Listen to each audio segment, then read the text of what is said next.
Hey there everybody, and welcome to my first impression review of the Mazda MX-5 RF.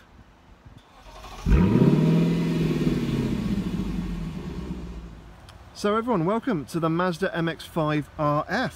So this is the rapid fastback, so this is the hardtop version of the famous MX-5 two-seater soft top.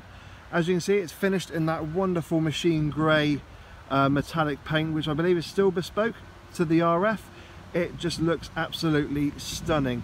Mazda have definitely created, in my opinion, a modern classic with this design, and it does blow every other MX-5 out of the water. Of course, apart from the Mark 1, I mean, you can't exactly beat pop-up headlights, can you?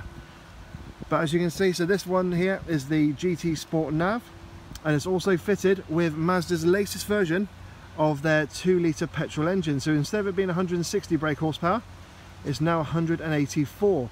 So there's an added bit of BHP there. I know a lot of Mazda owners have been waiting for this type of performance to be coming out, but as you can see, it's just epically beautiful. And you can see that kind of Targa roof line there. The roof is down, as you can see.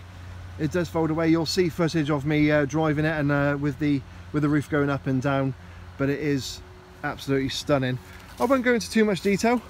You'll see information scrolling along the bottom, but suffice to say is, wow, I can't wait to drive this. It looks absolutely wonderful.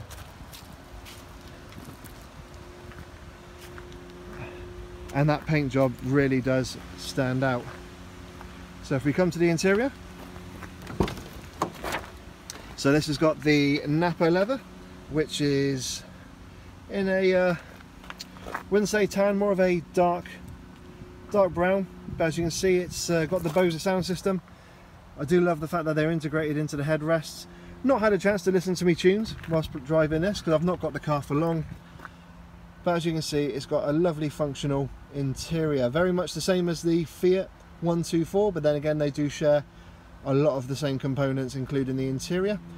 This is a 6-speed manual. It's a lovely little slick shift, and as you can see, we've got the infotainment display, which is a touchscreen, but can also be operated by this little swivel wheel here. So it's very BMW iDrive-esque in the way it's you can use it, but it is very functional. But the big button that you guys want to know about is that one there, just underneath. So that's the one that lowers the roof and raises it, and you'll see that in a little bit. But yeah, I absolutely love this car, and whilst the door's open, time to go for a drive. So what I've got here is the latest version of the Mazda MX-5. So with this RF, and also on the soft top, there is a new 2-litre petrol engine. So instead of it being 160 brake horsepower, it's now 184, and they have done a few additional tweaks as well with it. So revving the car, it used to rev to around 6.5 RPM, but it now revs to around 7.5 thousand RPM. They've also just kind of tweaked the way that air gets into the engine, and as a result, it also has a bit more of a nicer noise when you put your foot down, as demonstrated.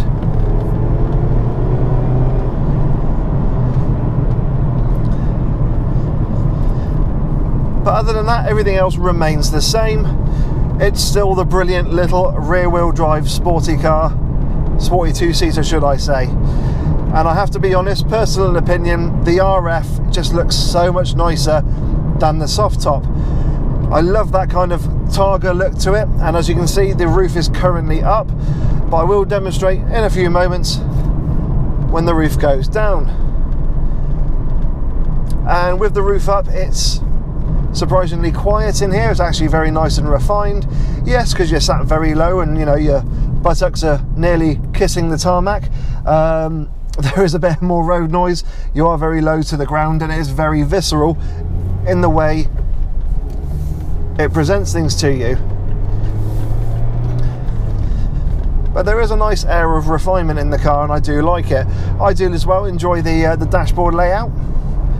You have behind the steering wheel, it is dominated by a center rev counter with your gear selector at the bottom of it, and you've got your speedo on the right hand side, and then like a little display on the left for your engine temperature and fuel gauge. Visibility is actually very good as well, despite the fact that you've got this new hardtop layout. The C-pillar is actually not too thick, you can see clearly behind you, and there's plenty of visibility out in front. Now I will be absolutely honest, there's no spec sheet next to me with the car, and there's no spec sheet in the glove box because there isn't one, but cubby spaces, well, you've got a couple of cup holders down here, there's a little space to put probably your key in the center console, and a little area behind here in which to store stuff. But other than that, you got yourself a little boot as well. Off the top of my head, I can't remember the luggage capacity, but you're going to see it come across the bottom of the screen any moment now. And also what I'll do is I'll put the MPG figures as well. But let's be honest, if you're in a little car like this, miles per gallon's not really too important for you. So steering wise, well, there's a nice bit of weight to it, and you've got plenty of feel as you throw it about. And I'm just about to get blinded. Let's get out there. There we go.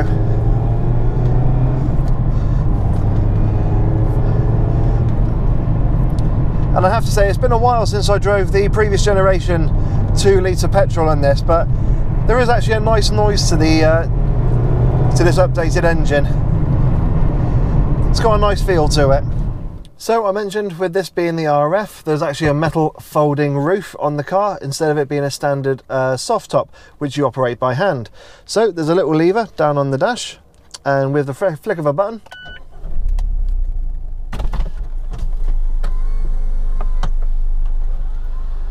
didn't notice that hook come out there, but that was a bit disconcerting.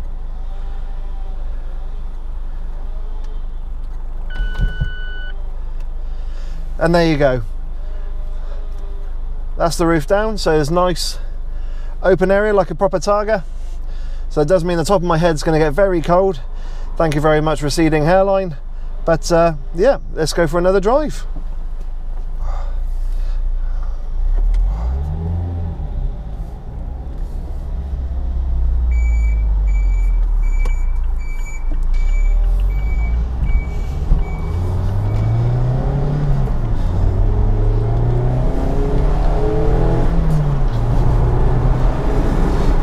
Okay, so that's about 45 miles an hour.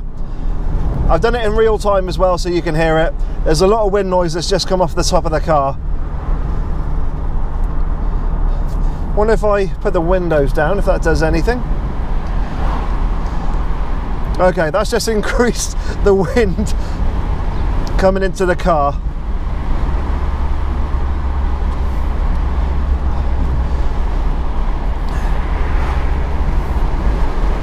So probably one of the drawbacks of having the fact that you've still got this section here behind me is the fact that they get some of the air, some of the wind can get recirculated around where you are. But for the most part, that's not too bad. I'm going to get the windows back up. There we go. And one of the little things I do like as well about the car is you do get a Bose sound system. That's part of the Mazda way, but they're also integrated into the headrests. Of course, I don't want to subject you guys to any of my music because you'll end up unsubscribing and running away. Okay, so now 6th gear, around 70 miles an hour. There's an awful lot of wind noise above me. You can hear it buffeting about a bit.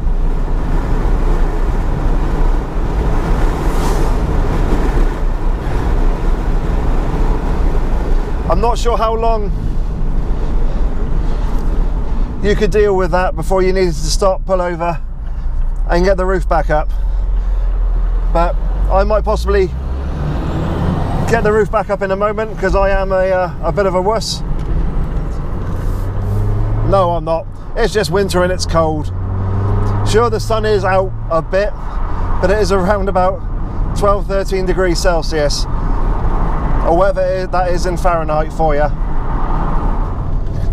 So I've got the roof back up now, and just going to go along now and see what it's like when I get back up to those speeds there. It's like 60-70 miles an hour, which when the roof was down was buffeting quite a bit. So doing 70 miles an hour, and it's just a completely different animal. It feels so much more refined. Of course, there's no wind, there's no buffeting, there's no noise. My hair is all intact.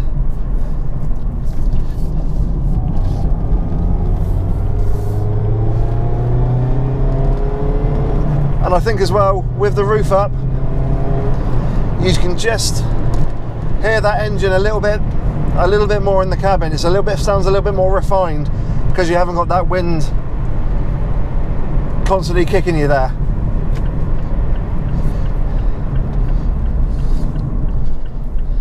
So this is an absolutely peach of an engine.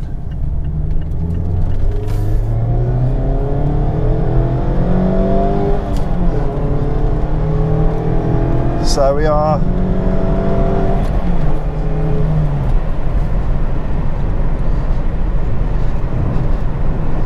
and despite this being a very lightweight two-seater car, it rides really well. Yes, I'm probably bouncing around a little bit, but it does a very good job of managing all the little bumps and undulations. You can feel them a little bit, but they are taken care of pretty well. And it's probably another question you guys are asking: how does it feel for somebody like myself sat in the car? So as you know, I'm 5'7" tall and 5'7" wide, and I fit very well in the car. And yes, my head is just about, if I do sit up straight, touching the ceiling, but I've got plenty of leg room. I don't feel like I'm cocooned or crushed, you know, squeezed in the car. And these seats, they are a little bit narrow, I will say. They're not holding me in place as much as larger seats would, but it's in no way uncomfortable. I could easily do a long journey in this car and come out the other end unscathed.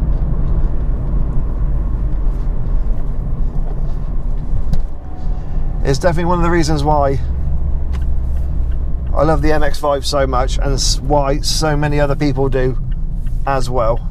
So what's my first impression of the Mazda MX-5 RF?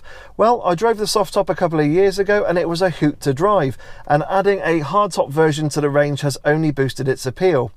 It rides incredibly well, handles brilliantly, and that new 2-litre engine with the extra power will definitely gain it some new owners, because some people have felt that it needed a bit of extra BHP.